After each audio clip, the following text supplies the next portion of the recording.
Hi. Hey, how you doing? Hi, I'm here. It's me, and we are back with more Higurashi When They Cry, Chapter 5, Miyakashi. Yesterday, things went really wrong. I'm pretty sure Shion's going a little crazy. Um, she tasered Mion when she got caught eavesdropping, and she tasered Oryu, the head of the Sonozaki family, and Oryu died because of it. I guess the stun gun is strong enough to kill an old woman.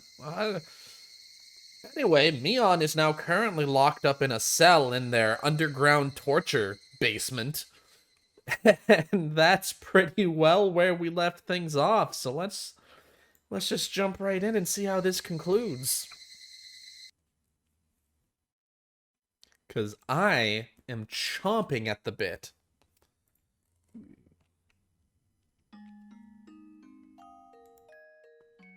I was having such a happy dream. Satoshi-kun was in the dream. He was leading his normal everyday life. He was back on the baseball team.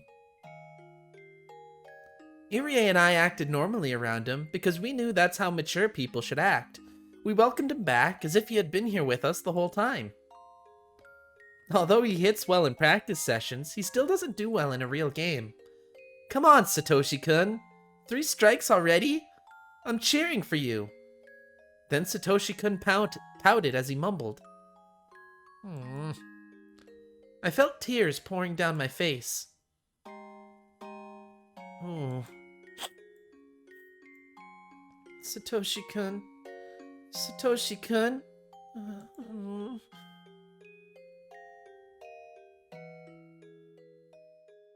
The happy dream faded out with my sobs.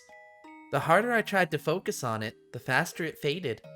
Soon, it was all gone. I could see the bright morning sun through a crack in the curtains. I was in Mion's room at the Sonozaki house. When did I come back? I was crouching in the corner of the room and crying. A dream is a dream. I wished I hadn't woken up. But one must wake up from a dream. We live in a world where there are no dreams, and that's why we always wake up. But I wasn't sure if I was the only one dreaming that dream, because I felt like Satoshi-kun was right beside me.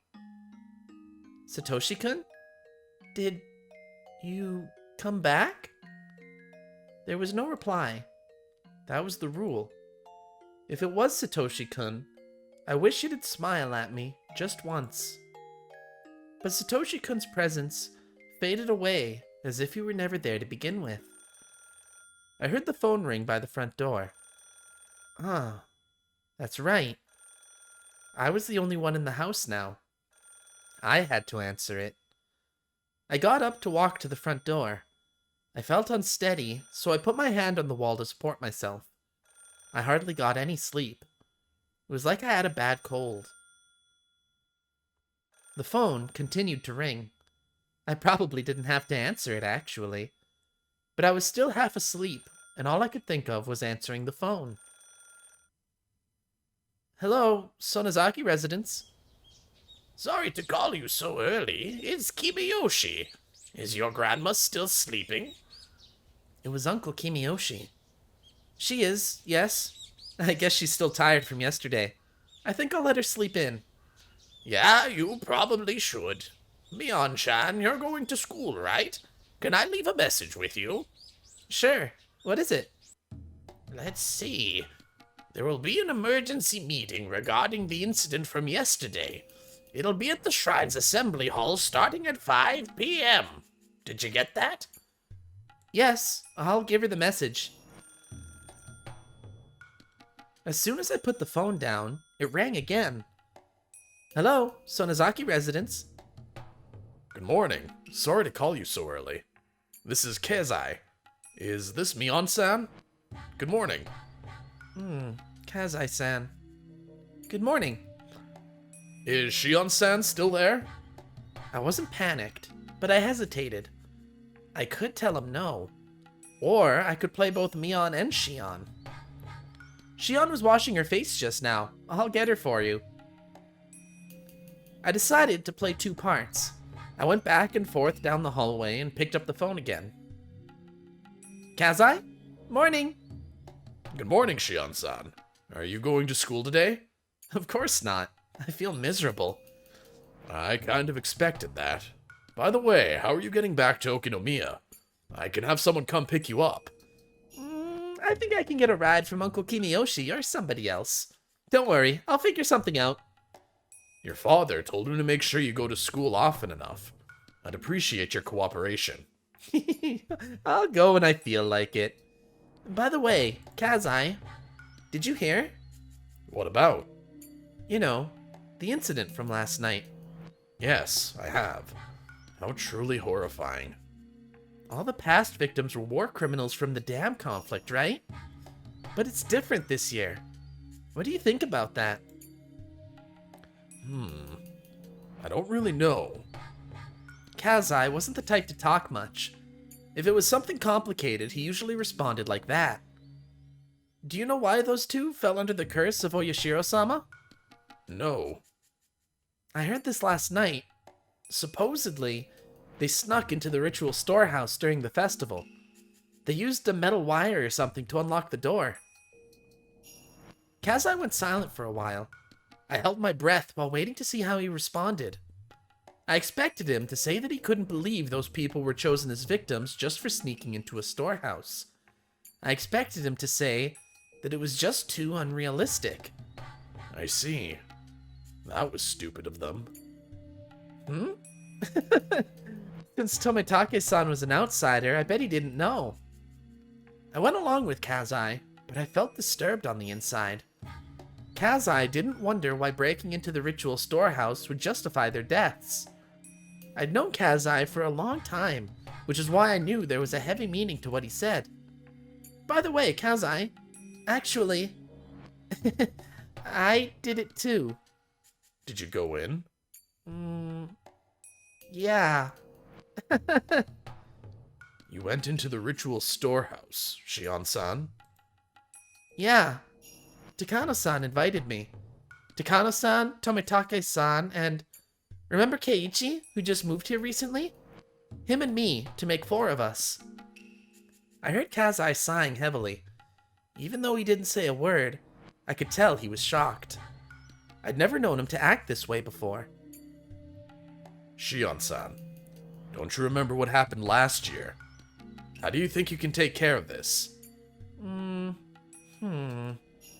Last year it was 3 nails, so maybe 5 this year? Sorry. I wasn't trying to make light of the situation. I knew I shouldn't have done it. I regret it at least a little. But is it really that terrible a thing to do? You are related to the Sonozaki main family. Do you really think people would understand?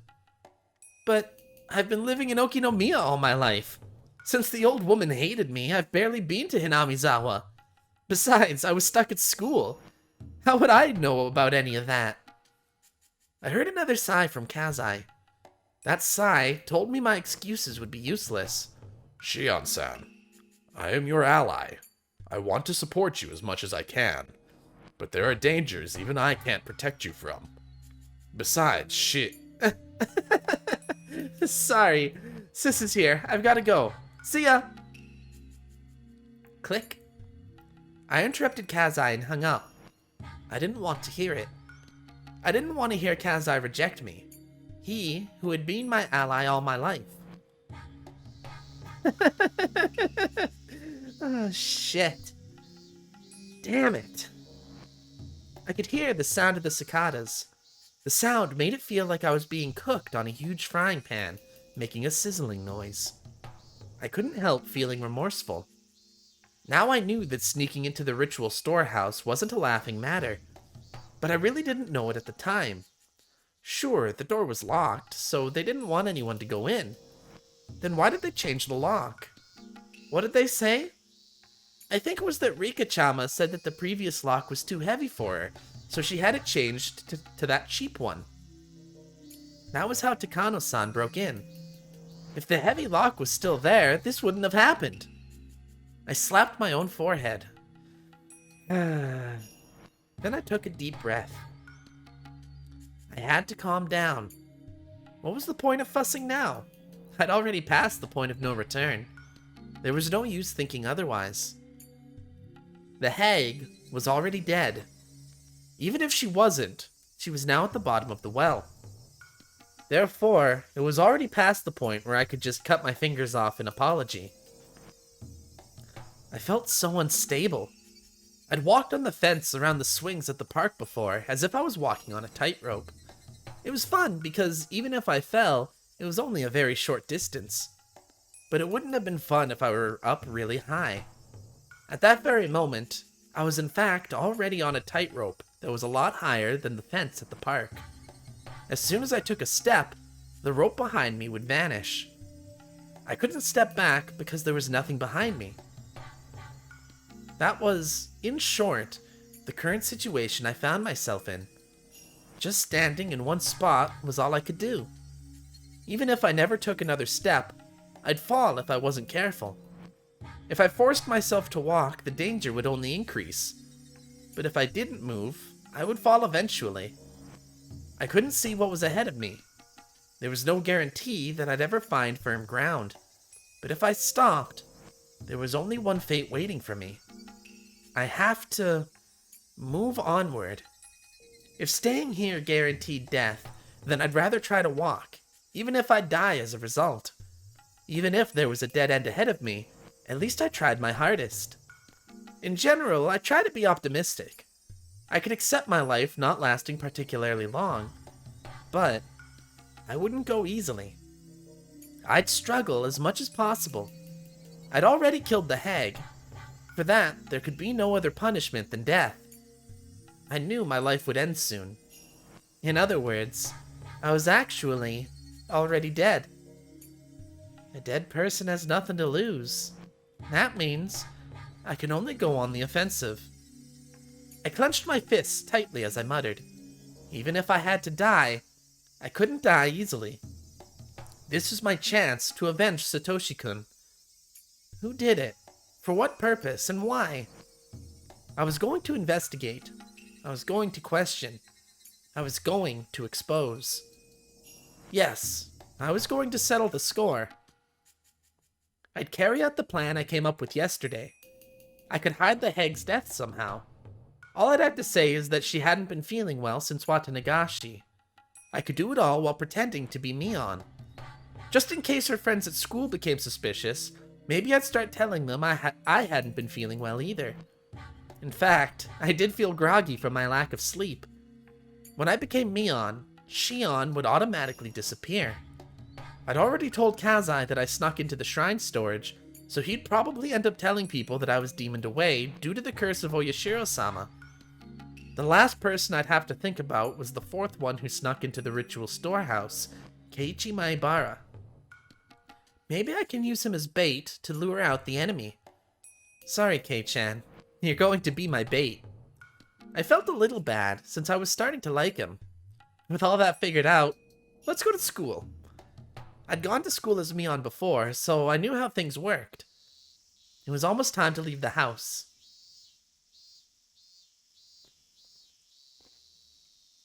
Mi-chan! Oh, give me a sec.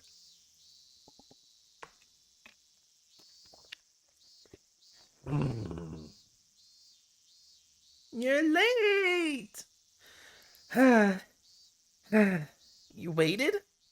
You should have just gone on ahead. Hey, Mion, your face is red. You're breathing heavily, too. Mi-chan, are you not feeling well? Rina put her head on my forehead. Rina, your hand is pretty cold. Mi-chan, you're a little bit warm. It's no big deal. Give it half a day and I'll be fit as a fiddle. Are you really okay? You don't have to push yourself, you know. What's this? Kei-chan, are you worried about me? That's nice of you. I'd always thought he was a goofball, so I was a little surprised. I'd thought they would tease me, but they didn't. I just think you shouldn't push yourself so hard. We can tell the teacher you had to take the day off. I'm fine. I'm fine. I took some medicine. I think it's already working. Okay, then let's go. Don't overdo it. But, of course, there's the time. What? We need to run or we won't make it. This morning got pretty thrilling. Maybe it's just what I need to shake off this sluggishness. Let's run.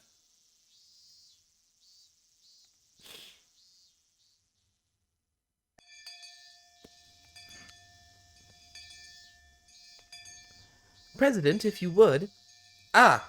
Everybody stand up. At attention. I'd made the same mistake before. I never learn, do I? Do you think Mi-chan is doing okay? She doesn't look good. Oh, really? How unfortunate. It was a good idea to make them believe I was sick. Even if I did things differently from Mion, I had an excuse. Well, girls have those days when they just don't feel well. I don't have those days. Nipa! Mion's friends kept each other occupied and left me alone. I don't have those days, god damn it. Oh, this fucking game. Keiichi Maibara. He might suddenly disappear one day. I couldn't let that happen. That would be like letting a fish take the bait and swim away while I was fast asleep with a fishing pole in my hands. I couldn't miss the moment the enemy took a bite out of Keiichi. I had to be very careful. But it was impossible to keep my eyes on him 24 hours a day. Spying on him at school like this wasn't good enough.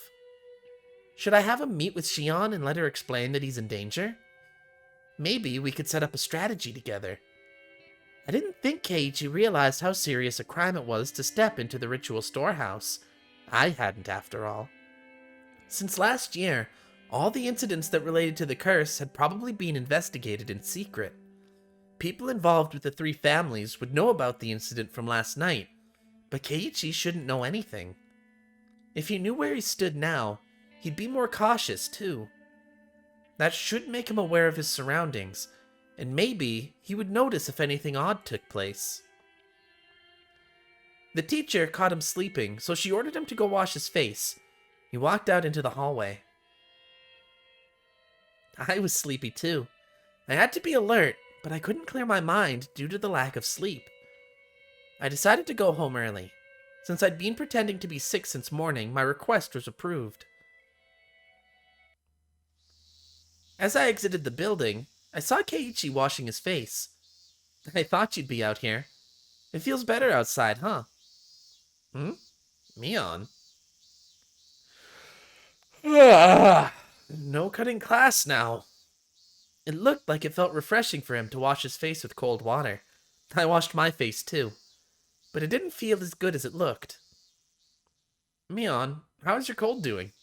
You're sleepy because of the medicine, not from lack of sleep, yeah?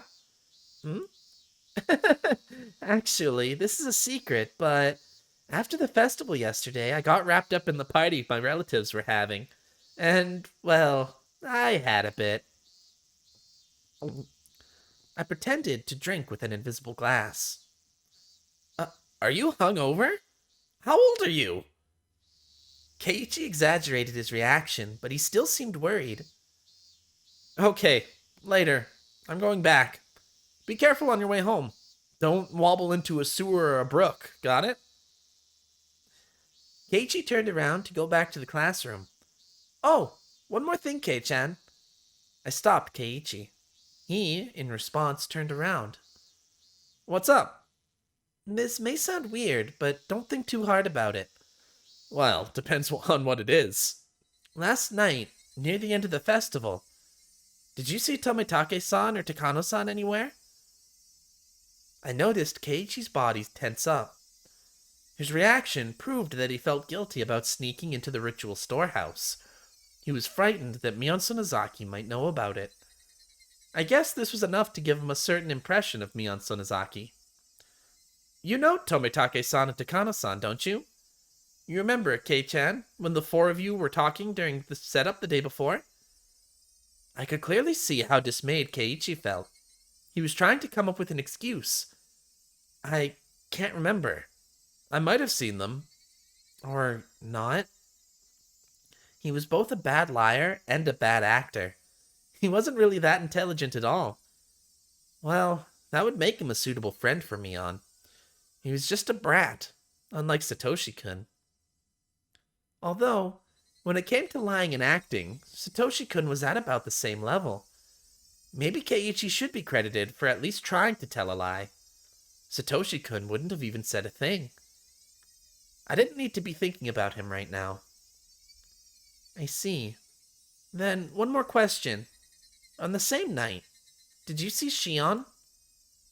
This was a very mean question. Keiichi was perplexed, as I'd expected. Didn't you ask me that yesterday? I think I told you that I wasn't sure if I had or not.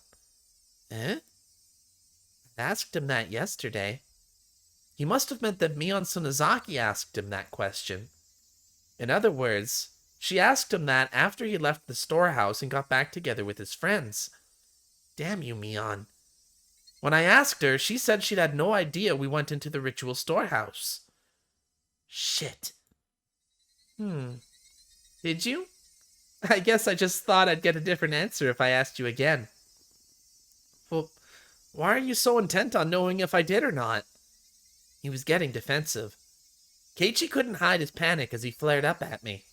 It's not important. It's just that there are some people who are speaking poorly of Tomitake-san, Takano-san, Shion, and you, Kei-chan. I didn't really hear what they were saying, though. Keiichi was really perplexed now. This wasn't fun at all, but it could still be an interesting game. I don't believe that you were doing something bad.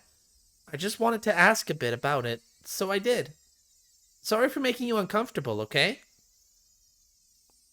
I made sure Keiichi felt a sense of crisis, then left.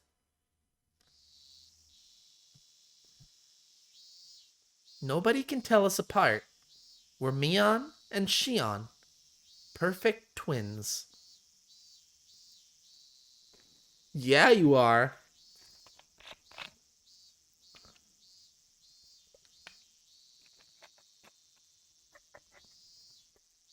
Glug, glug, glug. When I returned to the Sonozaki house, I saw a woman with an apron on. It was a housekeeper. Her name was Shimiko-san. The hag had a few housekeepers who took care of the chores around the house. Ah, Mion-chan, I'm glad you're here. Hey, Shimiko-san. Can I help you? Today was her turn to come help out at the house. She'd arrived, but the gate was locked and she couldn't get in. She'd called, but there was no answer, so she had been just standing there, not knowing what to do. Something must have happened to Granny at the festival. She's been in an evil mood ever since last night. Ah, I see. Shimiko-san tried to remember if she had done something wrong. She isn't ignoring you. She's just sleeping.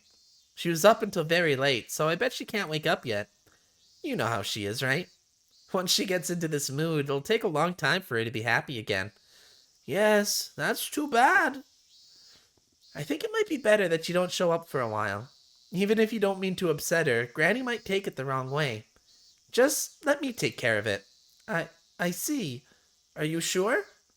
I'm very grateful, though. Sorry to make you do this, but could you let the other housekeepers know that they don't need to come for a while either?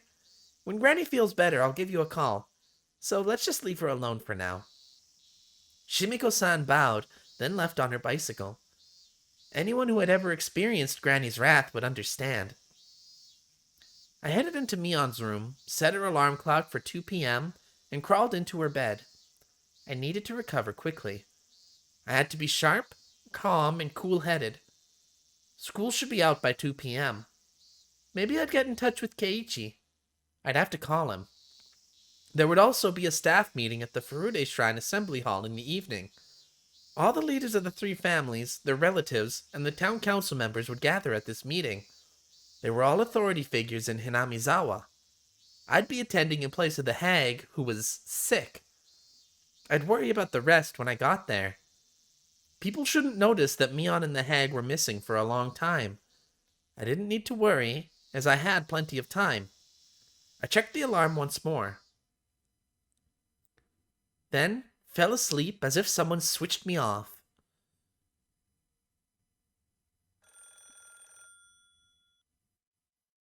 Hello? Ah, this is Sonozaki. Well, the younger one. Hello. Do you have time to talk right now? Shion? I thought you'd be sleeping in today with a hangover, same as Mion. What? My sis had a hangover? That's so like her. Keiichi had no idea that the Mion he saw earlier was actually me. He didn't notice when we talked in person, so there's no way he would notice on the phone. I never knew that playing two roles would be so much fun. To feel such enjoyment in this game of life or death. Maybe I was getting used to this situation. Or maybe my senses had gone numb. Whoops. Sorry. My parents are waiting for an important call, so I can't talk for too long. What do you need? There's something I wanted to talk about, but if we can't talk long, I guess that's that. Then how about we meet in person? If you could show me where the library is too, that would be great. You mean the public library? Near the station? Yes, that's fine. I go past there on my way to work anyway. We decided to meet in Okinomiya. It wasn't easy to get there from Hinamizawa, but I had to hurry. I couldn't run into Keiichi as he was heading there himself. I recalled that the key to the hag's motorcycle was in her secret drawer. The hag usually got driven around for public events, but when she had her own errands, she rode her motorcycle. Keiichi, I assumed, was going to ride his bicycle. I'd try to get to Okinomiya before he did. Keiichi arrived quite a bit later than me. Motorcycles are faster, after all. There were hardly any traffic lights to worry about on the way here, either. Wow, Mion never keeps her appointments. I mean, honestly. Making my sister the standard for everything will get you in trouble. You're a little unsteady. You didn't get much sleep last night either, did you? Don't try to hide it. You definitely went home from school early. Ooh, too bad. I've been at home all day from the beginning. I'm smarter than my sis, after all. Hey now, I don't think you can call playing hooky smarter. You should finish your errand first. We don't have that much time. We're going to the library, right? Yeah, thanks. My mom had to return some books by today. Is the library far? No, it's right nearby. I meant it when I said we didn't have much time. I had to hurry a little. I was just going to talk to him on the phone, but I ended up coming all the way to Okinomiya. After our talk, Keiichi would slowly head back to Hinamizawa on his bicycle. I'd have to rush back there while making sure I didn't run into him. Otherwise, I couldn't make it on time for the meeting. Maybe I could be a little late, but since I needed to hear everything they were going to discuss, I didn't want to be. This was the Shishibone Public Library. It was sizable, filled with a collection of moldy, smelly books. But they did have air conditioning, and it was quiet. It was the perfect place for when you wanted to be alone. After Satoshi-kun disappeared last year, I came here a lot to think about various things. This was where I first met Takano-san. I didn't want to run into her with Keiichi in tow, but then I remembered that she was already dead. The first floor of the building was occupied by government offices. The library itself was on the second floor, so we had to walk up a huge staircase to get there. I tasted cool air on my skin as I walked through the automated door. Unlike outside, it was very quiet in here. The room temperature was both comfortable and suitable for books. I could smell the scent of old pages. All libraries smell the same. Keiichi walked up to the return table after he said so. Because it was a weekday, there was hardly anyone around. It really was very quiet. I was going to chat about some ordinary things, and then move on to the main subject. After Keiichi returned the books, I invited him to the intersection of the library. Keiichi knew Mion well, but he didn't know me at all. He showed an interest in our life story. This was exactly where Takano-san told me about the true story of Hinamizawa a year ago. I was about to tell Keiichi about things that were very similar to that. Did God have a sense of irony? Now that you mention it, that toy store looked like it was managed by relatives as well. Does that mean they operate Angel Mort too? I told him the reason why the Sonozaki family was so powerful in this area. I assumed that since Keiichi came from the city, there was a good chance he couldn't even begin to understand how one old family could literally control an entire area. Unless I explained to him how powerful the Sonozaki family was, he wouldn't understand what kind of danger was barreling toward him.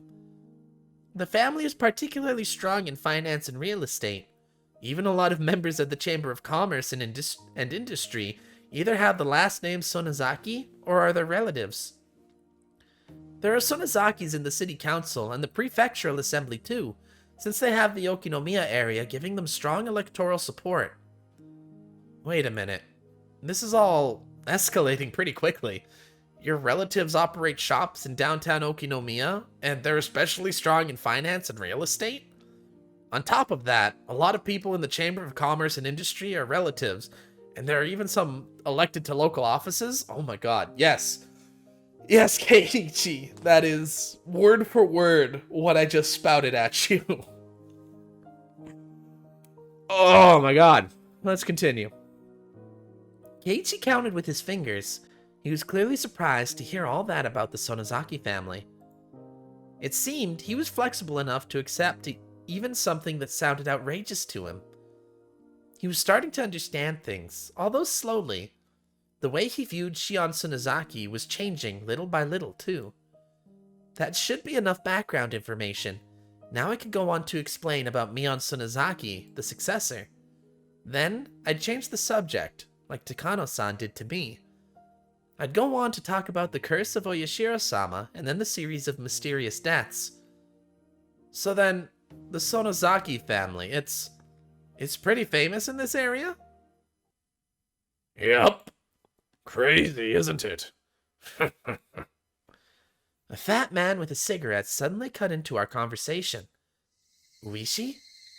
Why was he here? Hello, good afternoon. Are you on a date today? Ah, what I would give to be young again. If you thought we were on a date, then why are you bothering us, Uishi-san? What timing. It couldn't be coincidence. I knew this man too well. He was crafty, sly, and clever. His presence here just can't be a coincidence. Did he see us somewhere in town and follow us? But why? Did he need something from me, Keiichi, or perhaps the both of us? From what I could guess, I didn't think it was me that he wanted something from. It was almost like he was trying to keep Keiichi away from me. Uishi was aware I gave false testimony to protect Satoshi-kun last year. Maybe he didn't think he could talk to Keiichi if I was around. Why did Uishi need to talk to Keiichi? It must be about the incident from yesterday. I'm sure there were plenty of plainclothes officers at the festival, so they had to have seen who was last with the victims. In other words, Keiichi and me. But Uishi knew I was hard to deal with. That was why he was focusing on Keiichi at present. Why did he have to show up at a time like this? Maibara-san, right? You're one tough guy. Two-timing the Sonozaki sisters, are you? No, I'm not two-timing anyone. Keiichi looked at me, hoping for assistance. He blushed. The way he panicked reminded me of Satoshi-kun. That aside, this wasn't going well. Uishi might even start talking about my relationship with Satoshi-kun. I didn't want him to, nor did I want Keiichi to have any preconceptions. Uishi took a quick glance at me. His eyes told me something. He was purposefully talking about the things I'd rather not talk about. He was basically telling me to leave, or he'd continue on to something that was worse than what they were currently talking about. He didn't use words, but his eyes clearly communicated that way. Damn, that big, fat weasel. Ah, I'm sorry, Kei-chan. I really do need to get to my job. Huh? Oh, you do? I realized that I wouldn't achieve anything like this, even if I stayed longer, so I used my part-time job as an excuse to leave. Uishi looked at me and grinned. Damn it. He won today, but I'll win next time.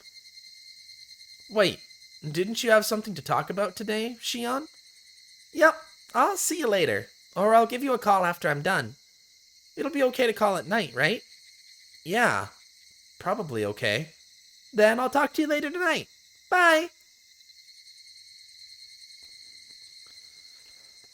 Ooh.